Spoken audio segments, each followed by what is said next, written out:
100வது நாள்னு போஸ்டர் தான் ஒட்டணும் போல இருக்கு. என் ஃப்ரெண்ட்ஸ் எல்லாம் ஓட்ட ஆரம்பிச்சு ரொம்ப நாள் ஆச்சு. என்ன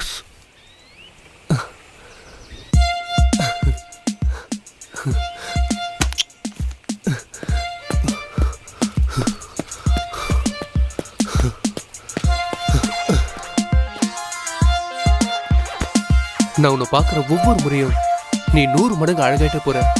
I love you, I love you. போதும் போதும், வண்டி எடு போலாம்.